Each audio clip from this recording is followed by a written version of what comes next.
Hello दोस्तों, आप लोगों का फिर से स्वागत है मेरे चैनल गोल्डन रूल्स 5 में।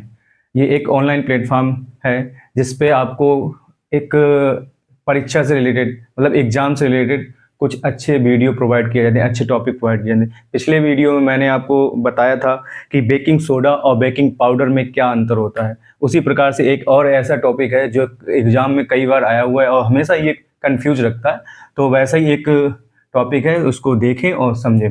तो देखो, जैसे कि ये यहाँ पे लिखा हुआ है, एक तरफ जिप्सम लिखा हुआ है और दूसरी तरफ लिखा हुआ है प्लास्टर ऑफ पेरिस। एक तरफ जिप्सम है, दूसरी तरफ है प्लास्टर ऑफ पेरिस। तो अच्छा, इसका केमिकल फार्मूला देखो। इसका केमिकल फार्मूला क्या है कि ये देखो CaSO4.2H2O और इसका chemical formula CaSO4 half H2O।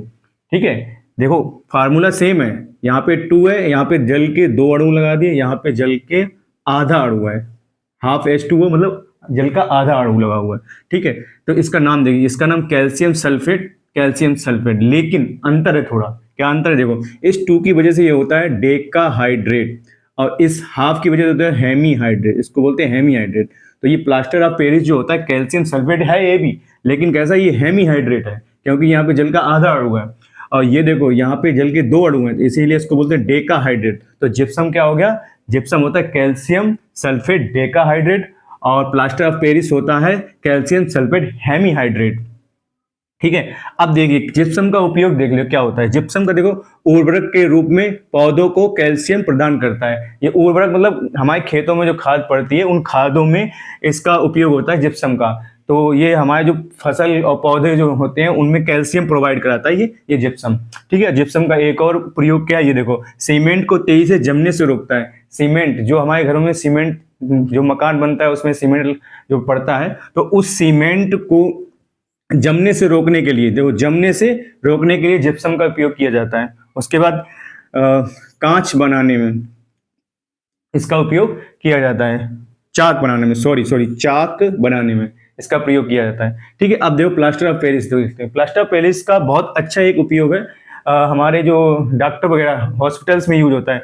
जब किसी की हड्डी टूट जाती है, हड्डी हाथ या पैर की कहीं की भी हड्डी टूटती है, तो उस हड्डी को जोड़ने के लिए इसका प्लास्टर ऑफ पेरिस का यूज किया जाता है।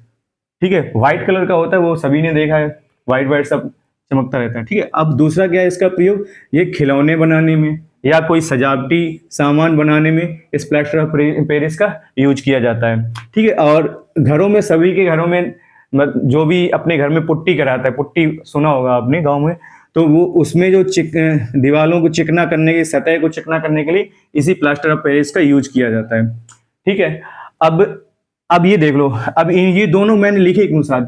अब ये मैं समझा रहा हूँ, जिप्सम और प्लास्टर ऑफ पेरिस एक साथ लिखने का रीजन क्या था। यहाँ देखो, ये देखो क्या लिखा हुआ है, ये देखो, ये है जिप्सम CaSO4.2H2O। जिप्सम को 100 डिग्री सेंटीग्रेड जब उसको गर्म किया जाता है, ये गर्म करने का निशान है। ठीक है, जब जिप्सम को 100 डिग्री सेंटीग्रेड पे गर्म किया जाता है तो क्या बनता है, ये प्लास्टर ऑफ पेरिस बन जाता है। ये देखो कैल्शियम सल्फेट हेमीहाइड्रेट। ये देखो जल का अणु आधा हो गया, जल का अणु यहाँ पे देखो आधा हो गया।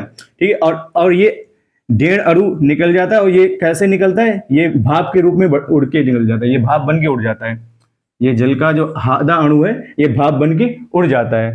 तो अब आप क्लियरली समझ गए होंगे इसमें अंतर क्या है, जिप्सम और प्लास्टर ऑफ पेरिस में अंतर क्या है। केमिकल फार्मूला एक ही है, बस क्या है, ये आधे जल के अणु के वजह से पूरा अंतर हो जाता है जिप्सम में और प्लास्टर ऑफ पेरिस में। तो जब भी एग्जाम में आता है तो वो ऐसे ही पूछ लेता है कि हेमीहाइड्रेट अगर पूछ लेगा और ये फार्मूला लिख दिया, अगर आपको नहीं वहां पे हेमीहाइड्रेट और डेकाहाइड्रेट में ये अंतर आपको देखना होगा, ध्यान रखना होगा। ठीक है, फिर दोबारा फिर मिलते हैं ऐसे ही कोई बढ़िया से अच्छे से टॉपिक के साथ। Thank you very much.